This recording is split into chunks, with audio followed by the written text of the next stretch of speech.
নমস্কার। আজকে আমরা মকর রাশির ছেলেরা স্বামী হিসেবে কেমন হয় এই বিষয় নিয়ে আলোচনা করব। আপনি যদি কোনো মহিলা হন এবং আপনি যদি কোনো মকর রাশির ছেলের সাথে বিবাহ করতে চান, তাহলে এই অনুষ্ঠানটিকে দেখে জেনে নেবার চেষ্টা করুন আপনার হবু স্বামীটি কেমন ধরনের, তার মধ্যে কী কী ভালো গুণ দেখতে পাওয়া যায়, কী কী খারাপ গুণ দেখতে পাওয়া যায়, এবং তার মধ্যে কতটা উগ্রতা রয়েছে, কতটা ভদ্রতা রয়েছে, সবটাই এই অনুষ্ঠানের মধ্যে আলোচনা করব। তবে আলোচনার পূর্বে প্রত্যেকবার যে কথাটি বলে থাকি, আপনারা অবশ্যই চ্যানেলটিকে সাবস্ক্রাইব করে বেল আইকনটা ক্লিক করে দেবেন, এটাই রিকোয়েস্ট। দেখুন, মকর রাশির ছেলেরা কিন্তু স্বামী হিসেবে যথেষ্ট ভালো।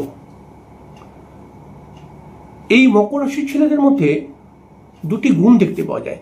একটি, মকর রাশির ছেলে যখন বিবাহ হয়নি তখন এদের মধ্যে একরকম গুণ, আর বিবাহ হয়ে যাওয়ার পরে এদের মধ্যে কিন্তু অনেকটা সংযম ব্যাপারটা চলে আসে, এবং তার সাথে সাথে এরা কিন্তু বিবাহের পরে এরা কিন্তু যথেষ্ট হিসাবি হয়ে পড়ে। বিবাহের আগে হয়তো অতটা হিসাবি থাকে না, কিন্তু বিবাহের পরে এদের মধ্যে একটা হিসাবি ব্যাপারটা চলে আসে। স্ত্রীকে ভালোবাসা, স্ত্রীর আবদার বা স্ত্রীর প্রতি যে কর্তব্য, এই মকর রাশির ছেলেরা কিন্তু স্বামী হিসাবে সবটাই পালন করার চেষ্টা করে। নিজের পরিবারকে ভালো রাখার জন্য জীবনে যে স্ট্রাগলগুলো চলে আসে, সেই স্ট্রাগলগুলোতে যথাযথ পরিশ্রমের মাধ্যমে, চেষ্টার মাধ্যমে এরা কিন্তু সেই স্ট্রাগলগুলোতে জয়ী হয়, এবং নিজে কিন্তু অনেকটাই পরিশ্রম সংঘর্ষের মধ্যে থেকে এগিয়ে নিজের পরিবারকে ভালো রাখার চেষ্টা করে। বিবাহের পরে এরা অনেকটাই হিসাবী, তবে শুধু হিসাবই নয়, তার সঙ্গে সঙ্গে বেশ আরও অনেকগুলো গুণই কিন্তু চলে আসে।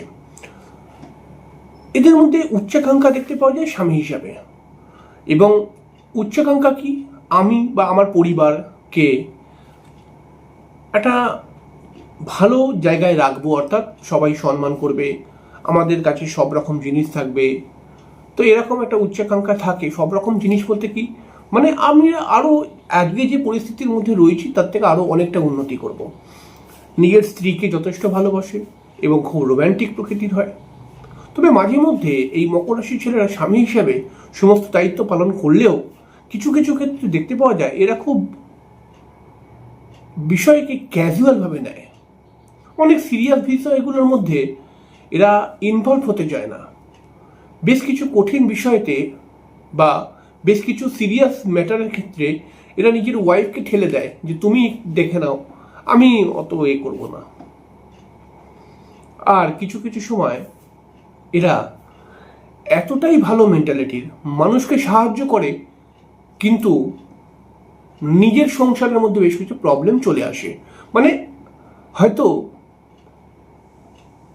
একটা কথা বলছি, একটা উদাহরণ, যে 100 টাকা রয়েছে, সেই 100 টাকাটা যদি থাকে তাহলে সংসারের খাওয়া দাওয়াটা ঠিক হবে।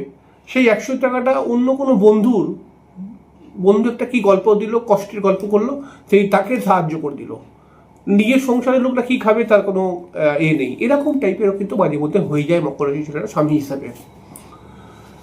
তবে স্বামী হিসাবে কিন্তু এরা খুব বিশ্বস্ত থাকে। এরা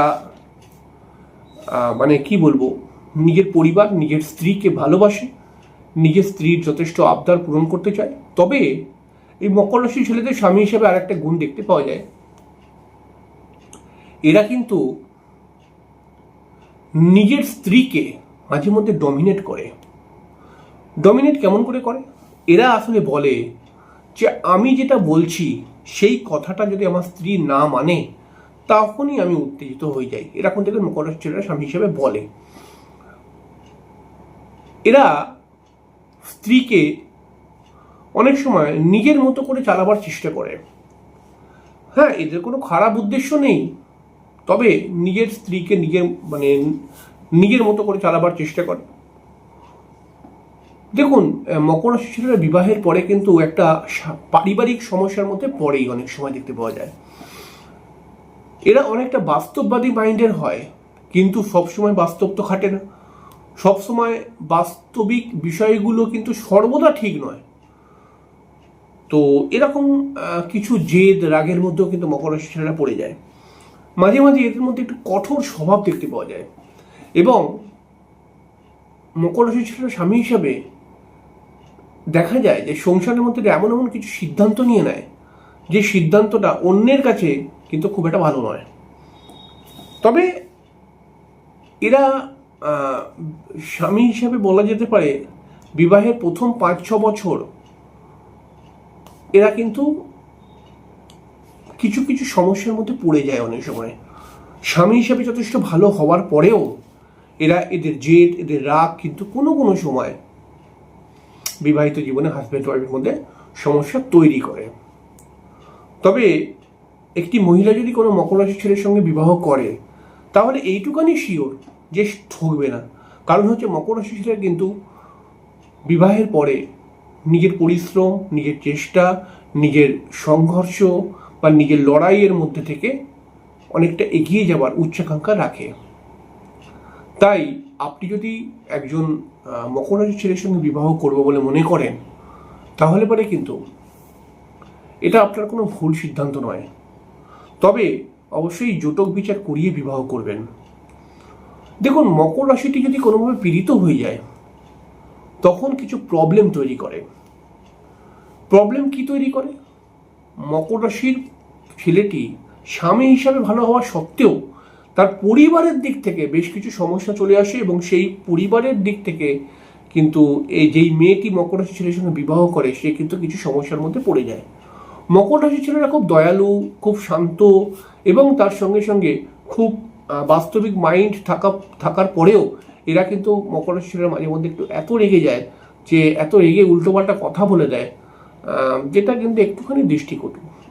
তবে মকর রাশির ছেলেকে যদি তার স্ত্রী সম্পূর্ণভাবে সহযোগিতা করে মানে সমস্ত বিষয়গুলো, মানে মকর রাশির ছেলেরা কিন্তু বেশিরভাগ সময় চায় যে আমার স্ত্রী হাজার কষ্ট, হাজার কিছু সহ্য করে আমার পরিবারকে ভালো রাখুক, পরিবারের সঙ্গে চলুক, এরকম কিন্তু চায়। তো এরকম যদি কোনো মেয়ে হয় যে হ্যাঁ আমি সবসময় পরিবারের পাশে থাকবো, যে যা বলছে ছেড়ে দিয়ে, তাহলে পরে এদের বিবাহিত জীবনে কিন্তু খুব একটা সমস্যা আসে না এবং এরা স্বামী হিসাবে একদম গুড।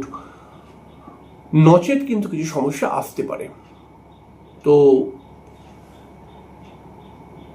এরকমই হয় মকর রাশির ছেলেরা স্বামী হিসাবে একটু ঘুরতে ফিরতে ভালোবাসে এবং পরিবারকে নিয়ে একটু ঘুরতে ফিরতে ভালোবাসে, নিজের স্ত্রী, নিজের বাচ্চাদেরকে নিয়ে একটু ঘুরতে ফিরতে ভালোবাসে এবং তার সঙ্গে সঙ্গে একটু তর্ক বিতর্ক করতেও ভালোবাসে। কিন্তু ভালোবাসে বলবো না, মানে ও হ্যাঁ ভালোবাসারই মতো আর কি, কারণ মাঝে মধ্যেই করে এরা। তো যাই হোক, আজকের অনুষ্ঠান এখানে শেষ করবো। পরের দিন দেখা হয়ে যাবে একটা নতুন অনুষ্ঠান নিয়ে। ততক্ষণের জন্য নমস্কার, ভালো থাকুন।